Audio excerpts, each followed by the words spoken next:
Students, आज हम BCom part second जिसमें हमारा सब्जेक्ट है economic administration and financial management, जिसमें हमारा सेकंड पेपर है बैंकिंग एंड फाइनेंशियल सिस्टम, जिसमें आज का हमारा टॉपिक है बैंकों के समाशोधन गृह यानी बैंकर्स क्लियरिंग हाउस। सबसे पहले हम इसका मीनिंग देखेंगे, उसके बाद हम इसके डेफिनेशन पर चर्चा करेंगे। जैसे कि आप जानते हो, आज के आधुनिक युग में प्राय सभी औद्योगिक एवं व्यापारिक प्रतिष्ठान, कर्मचारी, नियोजक तथा उपभोक्ता अपने आप से लेन देन का निपटारा नकद में चुकाने की अपेक्षा चेकों के द्वारा भुगतान करने से यानी चेकों से भुगतान करने को प्राथमिकता देते हैं।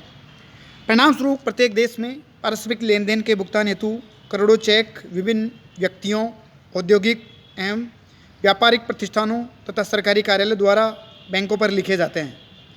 बैंकों को इन चेकों के भुगतान का निपटारा करने की समस्या उत्पन्न होती है।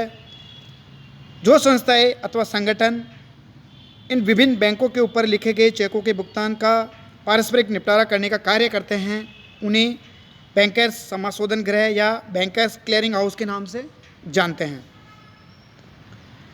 अगर हम meaning and definition of clearing house की अगर हम बात करें तो साधारण बोलचाल में क्लियरिंग हाउस का अभिप्राय उस संस्था एवं संगठन से है जो विभिन्न बैंकों के संग्रहण योग्य चेकों के भुगतान का निपटारा करते हैं।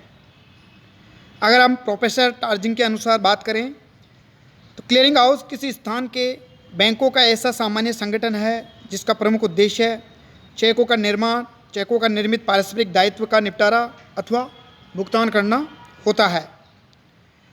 अगर हम इंग्लैंड की बुलियन समिति के अनुसार बात करें तो क्लियरिंग हाउस एक ऐसी पद्धति है जिसके अंतर्गत विभिन्न बैंकों पर लिखे गए चेक प्रतिदिन एक सामान्य स्थान पर लाए जाते हैं और वहाँ पर इनका एक दूसरे से संतुलन किया जाता है।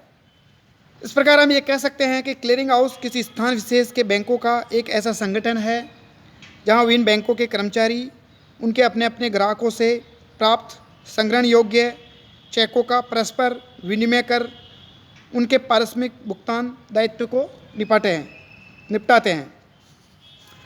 अगर हम क्लियरिंग हाउस की कैरेक्टरिस्टिक्स की बात करें तो सबसे पहले आता है क्लियरिंग हाउस एक स्थान विशेष पर कार्यरत बैंकों का एक सामान्य संगठन होता है।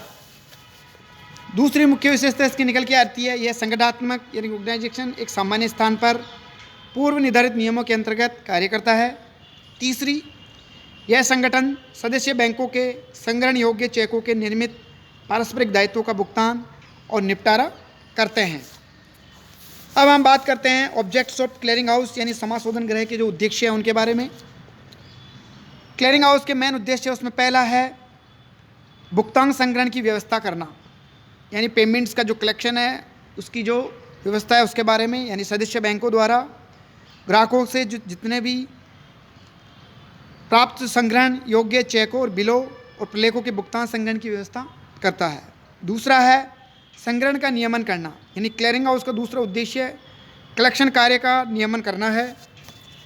तीसरा है संचालन तथा प्रबंधन के नियम बनाना, यानी क्लियरिंग हाउस के जो संचालन, उनका मैनेजमेंट तथा समाशोधन कार्य के कुशलतम संचालन हेतु नियम और उपनियम बनाया जाता है। फिर है चौथी इसकी जो विशेषता आती है वो प्रपत्रों का निर्धारण एवं निर्माण, यानी क्लियरिंग हेतु काम में लिए जाने वाले प्रपत्रों का प्रारूप निर्धारण करना और उन्हें तैयार करवाना। पांचवी विशेषता है विवरण रखना, यानी क्लियरिंग कार्य का संपूर्ण विवरण एक तत्संबंध रिकॉर्ड रखा जाता है। यानी क्लियरिंग हाउस का ये प्रमुख उद्देश्य होता है। छठा और आखिरी, सदस्य बैंकों के ग्राहकों के चेक के संग्रहण में शीघ्रता और लागत में कमी करना। यानी इन 5-6 बिंदुओं के आधार पर हम क्लियरिंग हाउस के जो उद्देश्य हैं उनको आसानी से समझ सकते हैं। अब हम बात करते हैं समाशोधन गृह का संचालन कौन करता है और उसकी जो मेंबरशिप है क्लियरिंग हाउस की, उसके बारे में हम चर्चा करेंगे।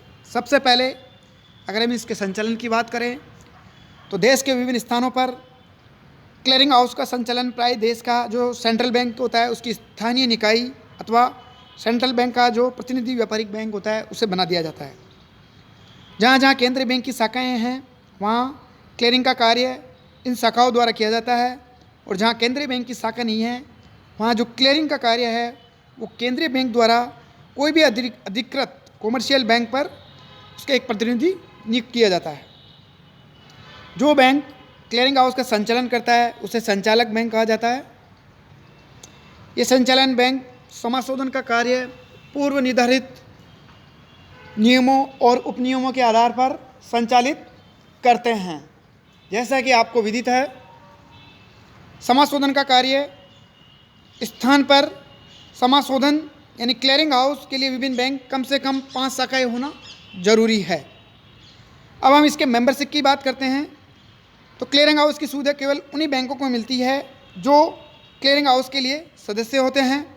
अतः क्लियरिंग हाउस के सदस्य बनने इच्छुक बैंकों को सदस्यता के लिए आवेदन पत्र किसी पूर्व सदस्य बैंक को प्रस्तावित अथवा अन्य सदस्य बैंक के समर्थक करवा कर संचालन बैंक को प्रस्तुत करना पड़ता है। यानी एक कहने का मतलब है, एक जो बनना चाहता है उसका एक समर्थक और एक प्रस्तावक होना जरूरी है फॉर्म के साथ।